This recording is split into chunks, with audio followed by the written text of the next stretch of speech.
খুলনা যেয়ে সেদিন আমাদের হোটেলের রাতের খাবার কি ছিল এবং হোটেল থেকে আমাদের কি কি দিয়েছিল, সকালে নাস্তা কিভাবে কি দিয়ে কি করলাম, আর হোটেলটা একটু ছোট্ট করে ঘুরিয়ে দেখাবো এই ভিডিওতে। সবাই পাশে থাকবেন এবং ভিডিওটি সম্পূর্ণ দেখবেন আশা করি।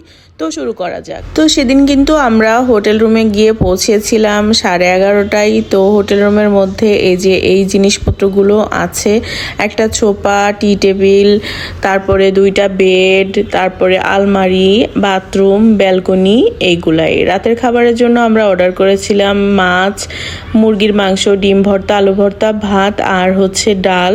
এগুলো খাবার সব গরম করে নিয়ে এসে দিল আমাদেরকে, আর এটাই আমরা রাতের খাবার হিসাবে খেয়েছিলাম। মুস্কান মাইসুনকে অল্প করে খাইয়ে দিলাম কারণ ওরা খুবই টায়ার্ড ছিল।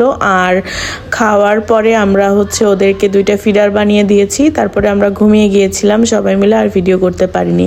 ঘুম ভেঙেছে সকাল 8টার সময়। ঘুম থেকে উঠে বাইরের পরিবেশটা দেখে এত ভালো লাগছিল। আর অনেক দিন পর আসলে খুলনা এসে মনটা এমনিতেই ভালো লাগলো। তারপরে এই যে দেখুন, আমাদের হোটেল থেকে শ্যাম্পু আর ছোট্ট একটা সাবান আর ব্রাশ আর পেস্ট দিয়েছে। মিনি প্যাক শ্যাম্পু দিয়েছে এখানে, যেগুলো আমরা একদম ইউজ করতে পারিনি কারণ আমরা বাসা থেকে সব কিছু নিয়ে গিয়েছিলাম। আর এখানে একটা জিনিস আমি দেখাবো আপনাদের, বিষয়টা এত মজার যে আপনাদের সাথে শেয়ার না করে পারলামই না। এইখানে যে হোটেল থেকে ব্রাশ দিয়েছে আমাদের জন্য 3টা, আর সাথে একটা জিনিস দিয়েছে যেটা আমি অনেক পছন্দ করেছি আর অনেক খুশি হয়েছি এটা দেখে।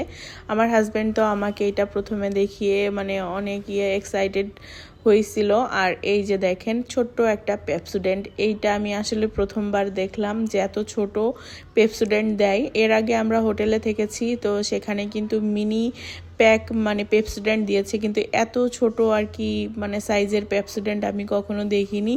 তারপরে আমরা সবাই মিলে ব্রাশ করে নিলাম, আর আমরা কিন্তু হোটেল রুমেই খাবার অর্ডার করেছি, ব্রেকফাস্ট। তো এই জন্য আর কি তাড়াতাড়ি করে ফ্রেশ হব, আর আমরা তো অবশ্যই কলেজে যাব। আর খুলনা আসার প্রধান উদ্দেশ্য কিন্তু আমাদের সার্টিফিকেটটা উঠানোর, আমার ডিপ্লোমার সার্টিফিকেটটা উঠানোর, এটাই মেন উদ্দেশ্য। তো সাথে একটু ঘোরাঘুরি করব এই আর কি। তো আমার হাজব্যান্ড আমাদের সবার জন্য ব্রাশে পেস্ট লাগিয়ে দিল, আর মুস্কান মাইসুনকেও ফ্রেশ করানো হলো। এখানে খাবার এসে গেছে আমাদের। Good morning. Very good morning. Khulna এসে কেমন লাগছে? সকালটা ভালো লাগতেছে এখন পর্যন্ত, খুব সুন্দর। এবং ওদেরকে সকালবেলা নাস্তা অর্ডার করলাম, মেয়ে দিয়ে গেল। এটা ছোলার ডাল মনে হয়। হ্যাঁ, ডালটা দেখে তো ভালোই মনে হচ্ছে, বাট আমার কাছে সবচেয়ে ভালো লাগতেছে সবজি। আমরা না সবজি 2টা অর্ডার করছিলাম, সবজি একটু কম আছে তুলনামূলক, এটা বলে গেল মাত্র। আচ্ছা। এখানে ডিম।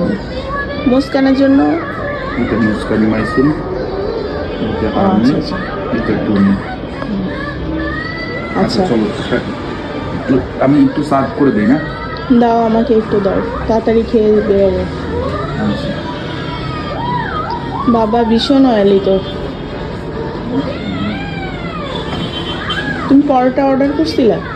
হ্যাঁ, পরোটা অর্ডার করছি। দেখছো, আমাদের খুলনায় কিন্তু পরোটাগুলা আলাদা, চারকোনা টাইপের। হ্যাঁ, আর সবখানে গোল গোল সব জায়গায় দেখি, বিশেষ করে ঢাকাতে। এটা কি আমাকে দিচ্ছ? হ্যাঁ, তোমার জন্য একটু করা দিন।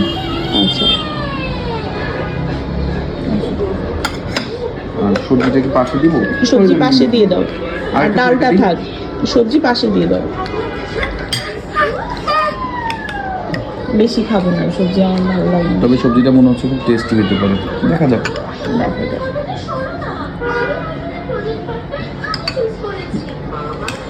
আচ্ছা ঠিক আছে। সবজি খেতে ভালো। ঠেসে সবজি খাও, খুলনা শহরে এসে আর কি খাবে? উপরে চুইজাল হয়ে যাবে। ও থ্যাংক ইউ, দেখে তো মনে হচ্ছে খুব টেস্টি হবে। তো আমরা এখন নাস্তা করে নিচ্ছি। আমার খাবারটা দিয়ে দিল আমার হাজব্যান্ড, তো আমি খাচ্ছিলাম আর আমার হাজব্যান্ডও খাচ্ছিল। মুস্কান মাইসুনও পরে ওদেরকে খাওয়াই দিব, আর তারপরে কিন্তু আমরা রেডি হয়ে যাব। এখানকার খাবারটা ছিল, ডালটা ছিল এভারেজ, সবজিটা ছিল অনেক মজার, আর পরোটা ছিল খুবই অয়েলি। তবে আমাদের তেল ছাড়া পরোটাটা অর্ডার করা উচিত ছিল, কারণ এটা খেলে আসলে পেটে অনেক গ্যাস হয়, ভালো লাগে না, সারাটা দিন বিরক্ত লাগে। আর এই যে আমার খাবারটা এখানে আমি অল্প অল্প করে খাচ্ছিলাম আর ভিডিও করছিলাম, আপনাদের সাথে শেয়ার করব। এই জন্য আপনারা যদি খুলনাতে আসেন তাহলে আপনারা কিন্তু এই হোটেলটাতে উঠতে পারবেন, একদম রিজনেবল সব কিছু। আর এই যে আমরা বাইরে বের হব, এই জন্য ড্রেসগুলা মুস্কান মাইসুনের ওর বাবার জন্য ড্রেসগুলা আলাদা করে গুছিয়ে রাখলাম। আর এই ড্রেসটা আমি পরবো আজকে। তো এই পর্যন্তই, আল্লাহ হাফেজ।